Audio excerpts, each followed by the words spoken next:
Income tax portal पर login करने के बाद में ऊपर आपको जो ये इन्फॉर्मेशन दिखाई दे रही है, इसके अंदर से सर्विसेज के टैब में जाएंगे तो नो योर रिफंड स्टेटस मिलेगा, जिसके अंदर आप किसी भी फाइनेंशियल ईयर का अपना रिफंड का स्टेटस जान सकते हैं। आपको सिंपली असेसमेंट ईयर सेलेक्ट करना है और सबमिट कर देना है। जैसे कि मैंने ये सबमिट किया तो इसने मुझे बता दिया कि अभी तक मैंने रिटर्न ही फाइल नहीं की है और इनको कोई रिकॉर्ड नहीं मिला है। अगर मैं प्रीवियस ईयर का इसमें अपना स्टेटस देखना चाहूँ तो मैं सिंपली नो योर रिफंड में जाऊँगा और प्रीवियस ईयर का असेसमेंट ईयर सेलेक्ट करूँगा और सबमिट कर दूंगा, तो ये मुझे बता देगा कि मैंने प्रीवियस ईयर का मेरा रिफंड का स्टेटस क्या है। तो यहाँ पर अगर मैं सबमिट करूंगा, सबमिट करने के बाद में इसने मुझे बता दिया 26 अक्टूबर 2023 को मेरे बैंक अकाउंट में जिसका नंबर ये है रिफंड जो है सेंड कर दिया गया है। इसी तरीके से अगर सर्विसेज में जाने के बाद में जो दूसरा आता है वो टैक्स क्रेडिट मिसमैच है। ये बहुत इंपॉर्टेंट है। इसके अंदर 26 AS वर्सेस जो इनकम टैक्स रिटर्न के अंदर हम लोगों ने टैक्स का क्रेडिट लिया है उसके रिगार्डिंग अगर कोई मिसमैच है तो वो बताएगा। लेकिन ध्यान रखिए, जितना आपने इनकम टैक्स रिटर्न के अंदर टैक्स का क्रेडिट लिया है उतना ही ये बताएगा। मतलब कि अगर 26 AS में कुछ एक्स्ट्रा अमाउंट है जो आपने रिटर्न में कंसिडर नहीं किया है तो ये एक्स्ट्रा अमाउंट 26 AS को नहीं बताएगा। फ्रेंड्स, तीसरा अगर मैं सर्विसेज में जाऊं तो रेक्टिफिकेशन है। अब रेक्टिफिकेशन क्या होता है, 143(1) का अगर मेरे पास में इंटीमेशन आया है और उसमें ये साफ साफ पता चल रहा है कि कुछ ऐसी इनकम थी जो मैंने अपनी इनकम टैक्स रिटर्न में कंसिडर नहीं किया है, जब कुछ डिडक्शन थी जिसके लिए मैं एलिजिबल नहीं हूँ और फिर भी मैंने उसको क्लेम कर लिया है।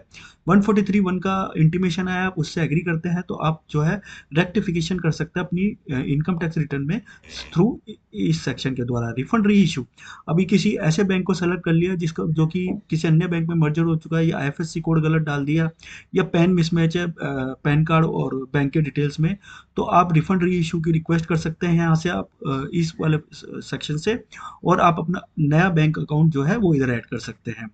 पांचवा अगर मैं बोलूँ तो चालान करेक्शन। अब चालान भरते टाइम मैंने हो सकता है कि गलती से असेसमेंट ईयर गलत सेलेक्ट कर लिया है या उसका मेजर हेड मेरे को चेंज करना है या उसका माइनर हेड मुझे चेंज करना है, तो सर्विसेज के टैब में जाकर आप वो कर सकते हैं। फिर जनरेट इलेक्ट्रिक ईवीसी, इसका मतलब ये है कि जब आप रिटर्न फाइल करने जा रहे हैं, ई वेरीफाई करने जा रहे हैं, तो हो सकता है कई बार आधार जो है उससे ओटीपी नहीं आ रहा है, तो यहाँ यहाँ पर आकर आप जो है अपना पैन कार्ड सेलेक्ट कर सकते हैं और उसके लिए यहाँ पर ई वेरीफाई करने के लिए जो है आप ओटीपी जो है थ्रू नेट बैंकिंग या थ्रू डीमेट अकाउंट आप यहाँ से जनरेट कर सकते हैं। फिर अगर मैं सर्विसेज में जाऊँ तो मेरे को जो एक्शन जो मिलता है एक और ऑप्शन, व्यू डाउनलोड ई पेन, यहाँ से आप अपना ई पेन जो है वो डाउनलोड कर सकते हैं। इसी के साथ साथ अभी ध्यान रखिए कि आप रिटर्न जब फाइल करने जा रहे हैं, रिटर्न फाइल करने से पहले सबसे पहले आपको अपना 26 एज देखना है, तो उसके लिए आपको ई फाइल में क्लिक करना है, इनकम टैक्स रिटर्न पर आना है और व्यू 26 एज देखना है। ये क्यों देखना है, इसका मैंने एक वीडियो बना रखा है, क्योंकि 26 एज में जो TDS रिफ्लेक्ट हो रहा है आपके इनकम टैक्स रिटर्न में, उसमें बहुत बड़े बड़े गैप आ रहे हैं। इस तरीके का एक पॉपअप आएगा, उस पर क्लिक करके प्रोसीड कर देना है। प्रोसीड करने के बाद में आपको क्लिक व्यू टैक्स क्रेडिट पर करना है और यहाँ पर आकर आपको जो है अपना असेसमेंट ईयर सेलेक्ट करना है जो हमारा होगा अभी 24-25, और व्यू एज ए HTML आपको देखना है। यहाँ पर व्यू करेंगे तो आपका पूरा का पूरा जो है 26 एज आ जाएगा। फ्रेंड्स, अब दूसरे चलते हैं। यहाँ पर आपको देखिए AIS का ऑप्शन दिखाई दे रहा है। इस AIS के ऑप्शन को आपको क्लिक करना है सो दैट कि जो TIS और AIS में जो इन्फॉर्मेशन आ रही है उसको पूरा देख सके। इंस्ट्रक्शन की जगह आपको AIS पे क्लिक करना है और यहाँ पे TIS मिलेगा और एक AIS मिलेगा। इसको क्रॉस चेक कर लीजिए इनकम टैक्स रिटर्न फाइल करने से पहले। फ्रेंड्स, इसी के साथ साथ अगर आपको जैसे देखना है कि आपकी प्रीवियस ईयर की कितनी रिटर्न फाइल हुई है, कौन सी रिटर्न फाइल हुई है, तो इनकम टैक्स में आके व्यू फाइल रिटर्न पर देखना है। आपने रिटर्न सेव कर रखी है, उसको ई वेरीफाई करना है तो डायरेक्टली यहाँ से ई वेरीफाई कर सकते हैं। डाउनलोड प्री फिल डेटा करना है TDS की रिटर्न के लिए तो आप यहाँ से कर सकते हैं। एनुअल इन्फॉर्मेशन AIS की देखनी है तो वो भी यहाँ से देख सकते हैं। पेंडिंग एक्शन में जरूर जाकर आपका जो है ई प्रोसीडिंग पर चेक करना है। ई प्रोसीडिंग में ये बताएगा कि आपकी प्रीवियस ईयर की कोई आपको ऑर्डर वगैरह मिला है या कोई इन्फॉर्मेशन के लिए एक्शन के लिए आपको कोई चीज़ पेंडिंग तो नहीं है, इसको जरूर देखिए।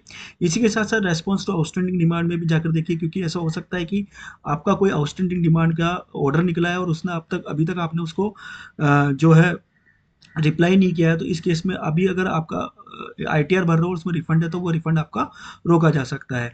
तो एक ITR भरने से पहले ये सब चीज़ें कर लीजिए। और अभी एक हो सकता है कि आपने इनकम टैक्स रिटर्न फाइल करी, आपका जो है इनकम टैक्स नहीं आ रहा है, तो ग्रीवेंस को आप सबमिट कर सकते हैं। इसके अंदर आपको काफ़ी सारे ऑप्शंस मिलेंगे। जो अप्रोप्रिएट ऑप्शन आपसे रिलेटेड है उससे रिलेटेड आप ग्रीवेंस भर सकते हैं। तो ये कुछ ऑप्शंस थे जिनको आप जरूर अवेल कीजिए जब इनकम टैक्स रिटर्न फाइल करते हैं उससे पहले। वीडियो अगर अच्छा लगा हो तो लाइक शेयर सब्सक्राइब करें। टिल देन जय हिंद, जय भारत, धन्यवाद।